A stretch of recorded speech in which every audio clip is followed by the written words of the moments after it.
And the participatory research is also emphasizes on useful knowledge. Useful knowledge means knowledge which is of use to the community. We are dealing with the day-to-day problem of the community. So participatory research is basically interested in the useful knowledge. It deals with the useful knowledge, not the theory, not the abstract concepts. Then control and empowerment. When the community is engaged in the research process, finding the facts, analyzing the facts, thinking about the ways, is actually community gains a control. You see why an academic researcher feels so powerful? Because they have the control over the process of the research process. This is the fact they have generated, and therefore confidently they say this is our finding. Similarly, when the community is involved in the research process and they get to know, so they feel they have a control of their research process, the control over the findings, and this is very empowering. Then outsiders as facilitators, because community, when we are working in the community, they are so marginalized, so oppressed, so poor, then some person from the outsider has to facilitate the process. So that outsider we can call participatory researcher, that outsider can be adult educator. Adult educator has a role here. They've come, they facilitate the process of change in the community. And action is very important, because in participatory research, without the action is not a research. There has to be some action, some follow-up action has to be taken.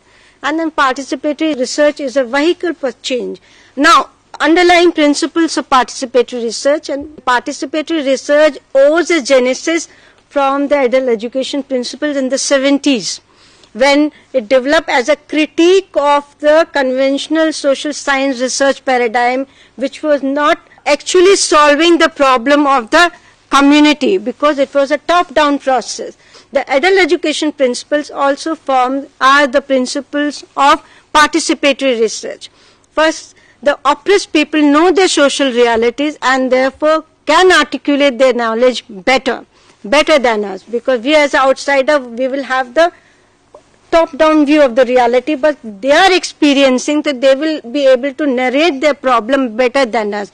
So we should not undermine the community because they are illiterate or they are backward according to the mainstream parameters. No, we cannot take them for granted. And when the community is involved in the analysis of the reality, they not only develop the understanding, but they also develop the capacity to act, because then they get motivated how to go about. So they develop the capacity. And knowledge about the oppressive reality and control over the process of knowledge is empowering, I have said. Then when you are controlling the whole process of data generation, and when you are analyzing the data, and not only analyzing the data, but also using the data. You see, there is action. So when you are using the data for your benefit, the whole process is very empowering, because the community itself is doing. And outsiders facilitate the process. Outsiders, the adult educators, are in fact the catalyzers of social change in the community. Now let us quickly come to the outcomes of the participatory research.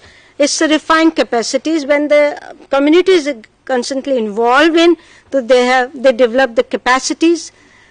And next is synthesizing and appropriation of new knowledge through dialogue between scientific and local knowledge.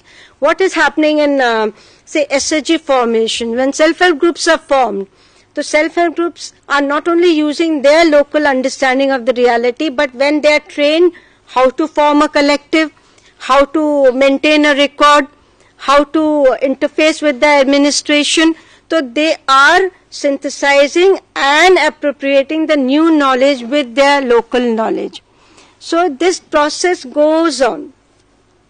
It creates informed options. So when we are forming the self-help groups, so suddenly the options are open to them, what kind of livelihood strategies they can make. And many times it happens that SHGs who are doing really well, they go beyond the mandate of economic credit and this to the political processes in the community. They are participating in the community, mobilizing the community members for political participation in governance. So they are changing their roles, simultaneously playing the role as an economic agent, but also changing the role as a catalyzer, mobilizer to mobilize the community. So they have an informed option. This happens because they have the informed options. It liberates the mind. It increases the ownership. Because when you are controlling the data, it is your data. When you are doing the research, it is your research. So that gives you a sense of ownership. And with that sense of ownership, you can confidently articulate anywhere. Because I will share an example of an organization in Tilonia, Ajmer, Rajasthan. They are teaching women the computer literacy. They are illiterate women, but they are computer literate. And what they have done is, women, they come in Wales, can't even speak, but they can draw a village map. They can draw a village map and clearly explain how many wells are there, how many dwellings are there, how many trees are there. And one of the women have been rewarded by Bill Gates. She shared the platform with the Bill Gates and confidently she showed her data and discussed her thing. This happened because it was she who had prepared the data. With that sense of ownership comes a feeling of empowerment. Then promoting mobilization and organization strategies. This is very important. And I would like here to share an example which I recently went to Chhattisgarh, Rajnandgaon. But what has happened recently, that in ward number 7, one country liquor shop had opened. Women self-help group, 20 members on that. They found that suddenly the whole scenario of the village, their ward has changed. Men are invariably drunk. Young boys are drawn towards a liquor shop. They're exposed to all kind of unsocial elements. And the violence has increased. The abuse, physical abuse of women and girls have increased. So women self-help groups, they've talked among themselves and they decided this can't be done. We need to do something. And then they decided that this shop will not be here, it has to be removed. Now the trader opposed them. Then they said, no, we have no problem with you. You have the business to do, you do your business. But we have problem with the municipality, because municipality, why did municipality give you license to open the shop here? So what they did, they not only mobilized the women of the community about the issue, took their signature, look, they knew how to go about. They wrote an application, took their signature, and not only women of their ward, but also the surrounding wards, because it could touch them too.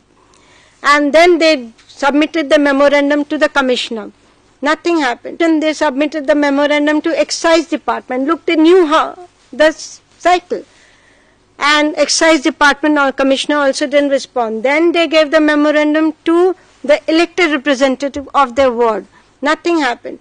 Then they went all the way to chief minister to submit their memorandum. Nothing happened. Then they discussed among themselves what is the next alternative. They decided we'll go for hunger strike. And they were in hunger strike. Suddenly the administration came into action. They said, no, give us time, at least 15 days of time. We'll do something. And finally the shop was removed.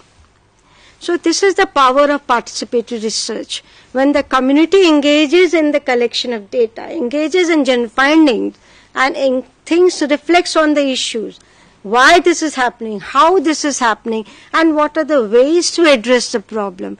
So it develops not only the organization strategies, also develops the mobilization strategies. We know what is conventional social science research, and we know what is participatory research. Now we'll try to see the difference between the two. What is the research for? Participatory research, action. What is in conventional research? Understanding of facts. Conventional research is finding the facts. Perhaps action will come later, because if it's a policy research, they will develop some policies and then some action might be taken. Research for whom? Participatory research, local people. Conventional research, institutional, professional and personal interest. it is a Ministry of Panchayati Raj perhaps is interested in having the data for themselves, or the UNDP who is interested in having, not the community. So when we do the participatory research with the women leaders, Panchayat, Sarpanch, then what do? We try to find out why they are not able to exercise the leadership. What happens when they are unable to exercise? So it is they who are generating the facts and why they are not. Whose knowledge counts? When we do the participatory research, it is the knowledge of the local people that counts.